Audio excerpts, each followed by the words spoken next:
Hi, I'm Trish Renoni. I'm Rebecca Heron. And we are getting really drunk. And reading scripts. Just for you. This is Drunk Read-Thris.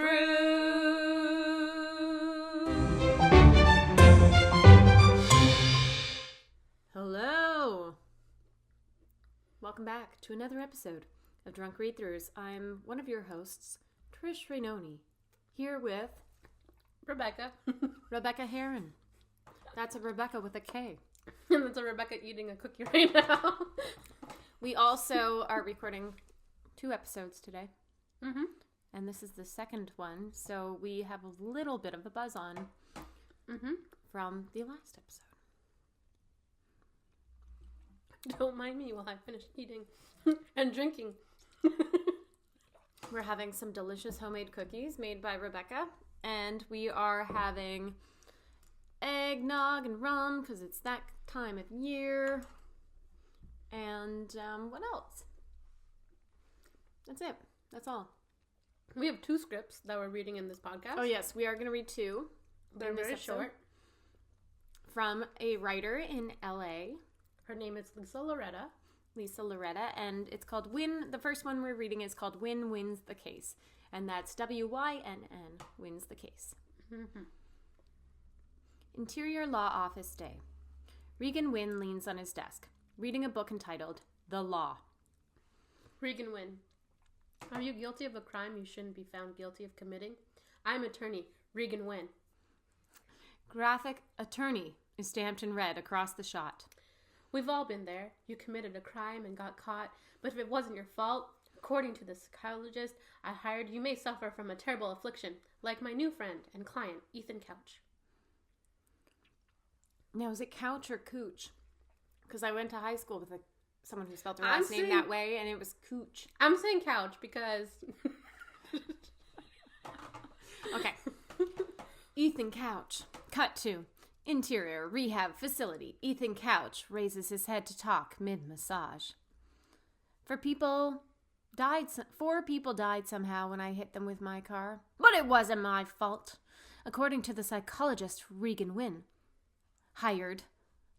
Wait, let me go back. The beats were off there. 4 people... I blamed the rum. 4 people died when I hit them with my car. But it wasn't my fault. According to the psychologist Regan Wynn hired. I suffer from affluenza. You suffer from affluenza, and that's why you hit someone with your car? Yes. Psychologist steps into the shot. Psychologist. That's right. Affluenza is brought on by Ethan's wealthy, affluent childhood of boating, golfing, and 0 consequences. His affliction leaves him unable to distinguish right from wrong, but that's not Ethan or his parents' fault. And Regan Wynn knows that because he knows a victim when he sees one. Ethan Couch. Thanks to Regan Wynn, I can spend my days recovering in rehab like a normal person, rather than in juvie with a bunch of gross losers. Cut to Regan Wynn's office. I just love how this is totally making fun of every legal infomercial ever. And every privileged asshole. Yes. Regan Wynn. And I can do the same for you. Sure, maybe your Uber driver had to be hospitalized. But he's the one who got the wrong address, making you late. That's not assault and battery. Psychologist enters Regan Wynn's office. Psychologist. That's Ubergalia! The need to punish the Uber driver because they bothered you somehow. It's one of the many diseases and ailments that you could be suffering from. For example, many people have poor internet connections, meaning an ever-increasing buffer time for pornography. This is enraging and in no way your fault. Maybe you take your rage out on the so-called innocent bystander. But what choice did you have? Your slow buffer time made you a victim of buffer psychosis. Buffer psychosis? Buffer psychosis, yeah. Regan Wynn. But don't take it from us. Here's what other victims have to say. Exterior mansion. A rich man golfs outside his mansion. Graphic victim is stamped. You know who would be a good actor in this? Shot. Mark. Oh yeah, he'd be really good at this. Because Mark can play the douchebag idiot jerk so well, and he's actually a really great guy. Yeah. Rich man. When I woke up standing over my dead wife, Regan Wynn was the first person I called. I mean, The cops were the first person I called. Then Regan. He realized that the rage blackout I suffered wasn't my fault. My wife's affair with her tennis instructor is what murdered her. Like many friends of mine, I suffer from instructor affair ISIS. Thanks, Regan Wynn. Rich man misses his putt. Enraged, he screams, throwing his golf clubs. One flies up and stabs through the caddy's eye. Oh my god. This script is amazing. This is so good. Lisa, this is amazing. This is so good. Interior, Regan Wynn's office, psychologist. Uh-oh, looks like someone's got a case of the big shot ice. If you're the real victim in your criminal case, call Regan Wynn, because Regan Wynn doesn't just win. He assaults the competition, like when you assaulted those people at Nordstrom because you were so irritated from your ingrown toe-nail. Yeah. Call now, because you don't belong here.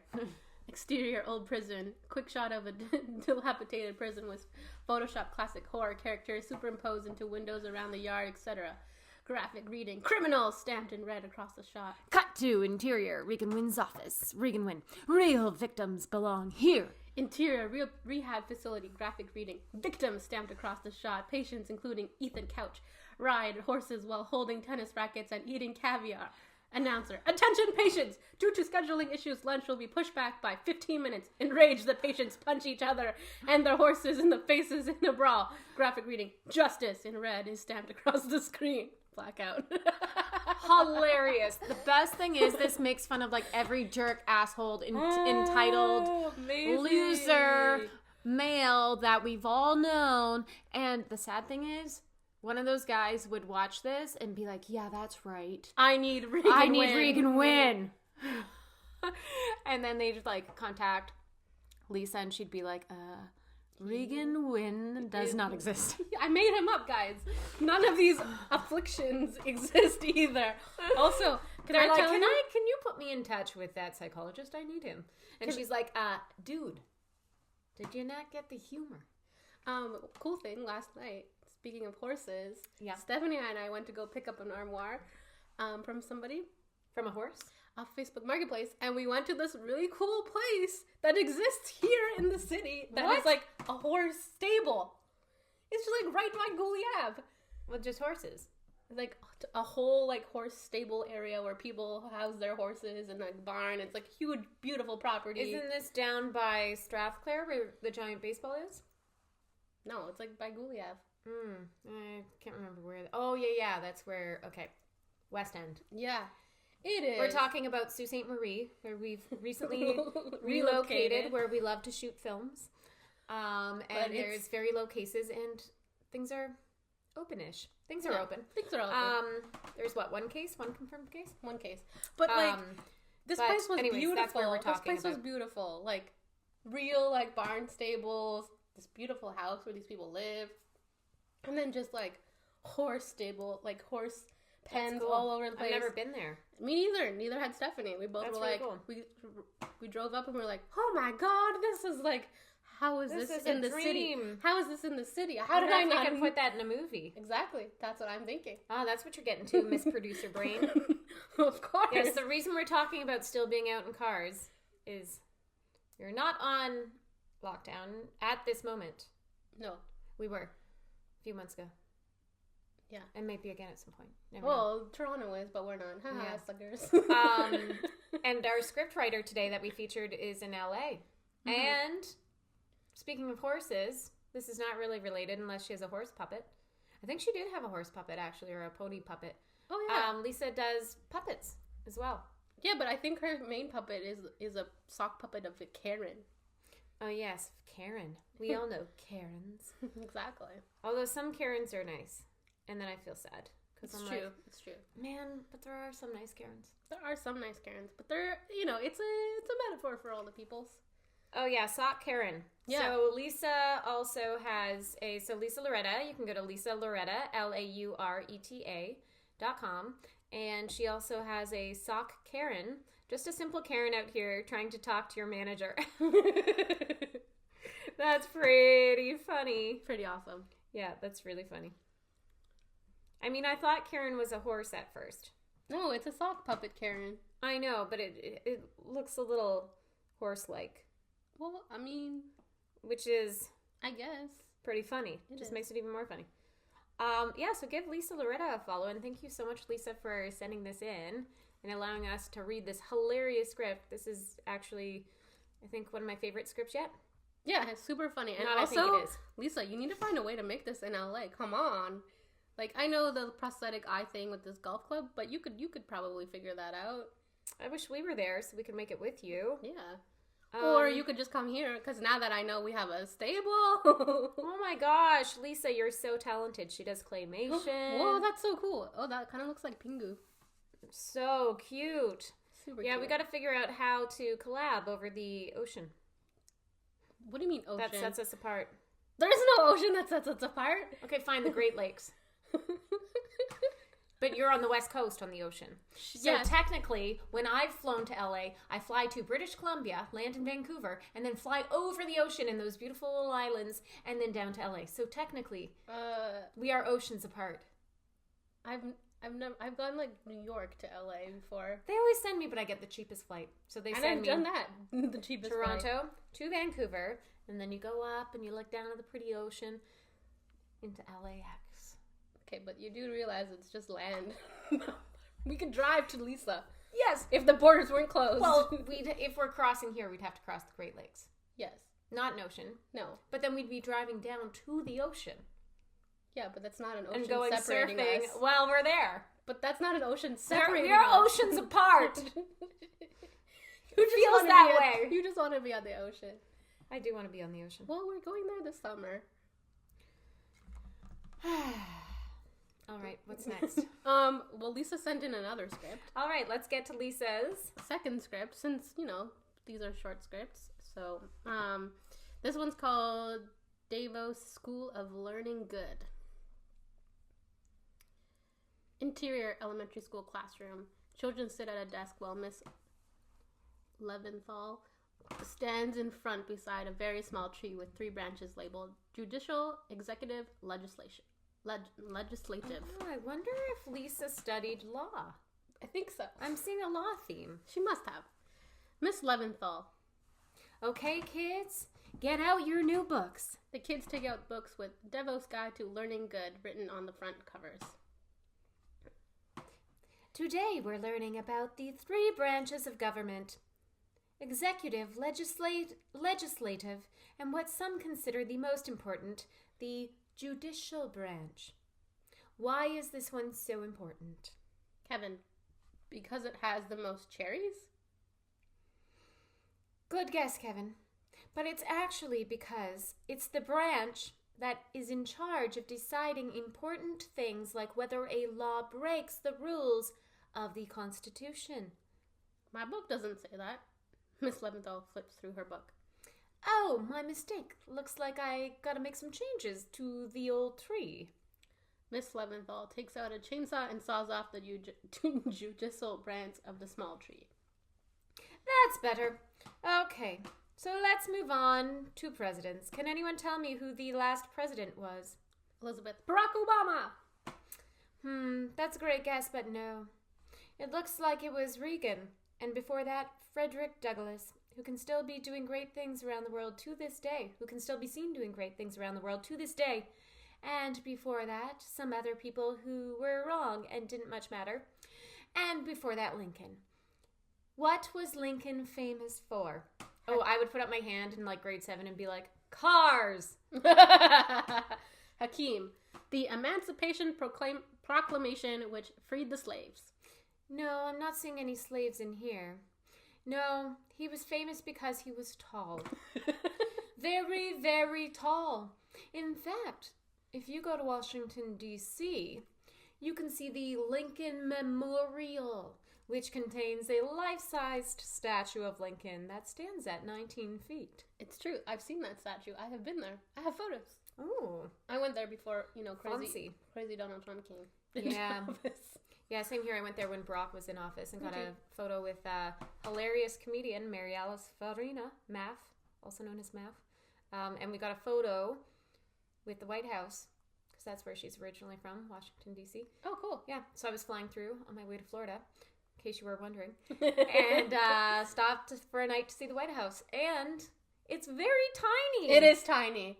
I was expecting like a huge freaking and huge house. So it was a lot tinier than it looks on TV. We went to the Capitol, which is where the original White House was, and then when us Canadians burned it down, which actually back then it was a pink house, not a White House. But anyways. Oh, I'd like to see it pink. I feel like that's a better color. Yeah.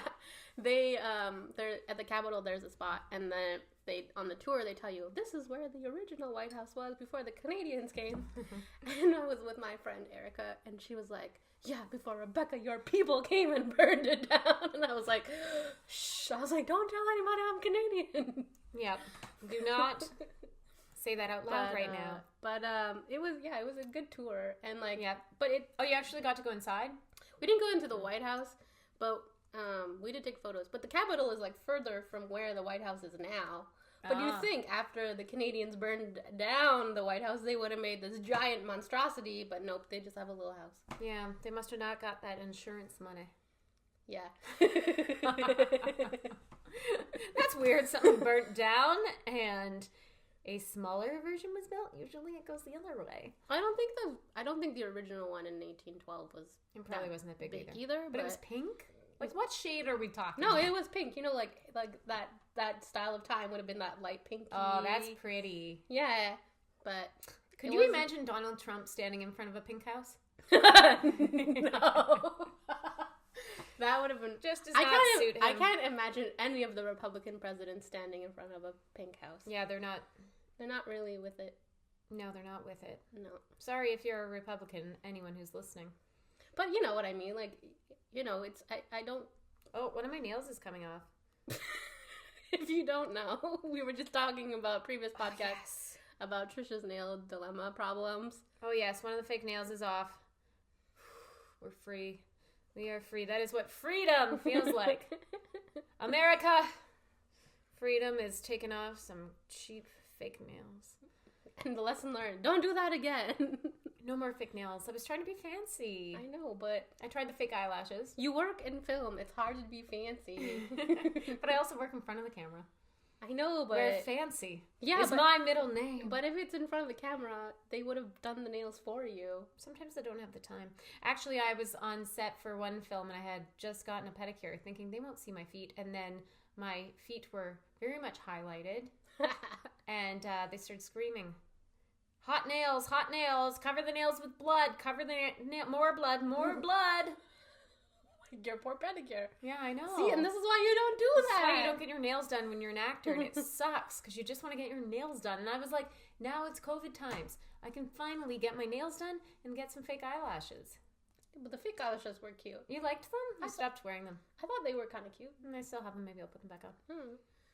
But no more fake nails. But They're too high maintenance. You know who else can't do the nails? Musicians.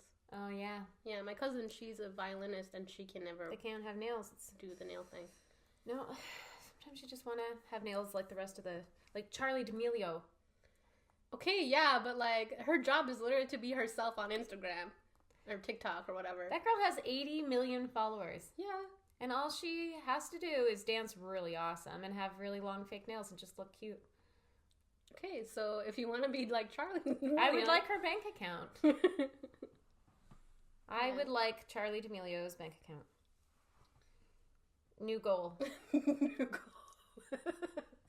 I feel like we're really late to that game. Just saying. Yeah, I'm like, but you know what? Never say never. You can be. True. I see TikTok stars who are in their 90s. Except the new thing is not TikTok anymore. It's now Reels. No, Triller or something. What? Never even heard of it. I know. JLo just posted, "Follow me on this new platform." I'm like, oh my gosh, another one? How does JLo keep up? Because people pay her to promote their platform. That's true, they do. Remember, they paid her to promote TikTok. If you want to pay us to promote your platforms, we will do it to our network of 200. I know, right? It's too hilarious. Anyways, sorry. Intermission. Now back to script reading. Yes. Okay. Lincoln, 9 feet tall. Alicia. Miss Leviathan, I'm having a bloody nose again. Mrs. Miss L reads from the medical manual entitled Keep 'em Healthy the Devos Way. Miss L. Oh, Alicia, I'm sorry. You've had a bunch of bloody noses before, haven't you? Yeah. Yeah, there's really nothing I can do for you about this. It's a pre-existing condition. Alicia sits at her desk, blood everywhere. A bear walks into the room. Miss L doesn't think twice before grabbing 2 shotguns from under the desk and shooting it in a cartoonish amount of times as the kids scream. And the kids sit stunned, and now everyone, not just Alicia, is covered in blood. Oh my God. Miss L puts the guns back under her desk and adjusts her now very bloody shirt. She turns the page of her book, and the kids do as well. Miss L. Okay, on to the Holocaust. That page is blank. Yep. Blackout. Oh my God. That was a dark comedy. Oh my gosh. Where now did the bear come from? Clearly it was garbage day. Because if I've learned anything, when there are garbage bins out in this city, there are bears walking around the neighborhoods. Except it's cold now, so they're probably all hibernating now. Yeah, they're hibernating, finally. Yeah. But yes, it's true. Summertime in the Sioux is bear time. Bear time. Yeah. But no, that bear clearly was, Smokey? Was it Smokey? Bear, you remember the bear that they would have in, like, when we were kids with the poster of, like, stop, drop, and roll? Like, teaching us how to... like, clean up camp and fires and, like... Yeah, he would say you need to stop, drop, and roll if there's a fire. Yeah. He was like the... Smokey. His name was Smokey. Yeah. Smokey the Bear. That's what I remind you of. Smokey the Bear comes into the room. But she wouldn't have shot Smokey. Smokey was this a good teacher guy. is a demon. She's teaching the children. She's a character. She's teaching the children's wrong history lessons right now. That's right. It's learning for good, aka wiping kids of all history. Like. Yeah, you're right.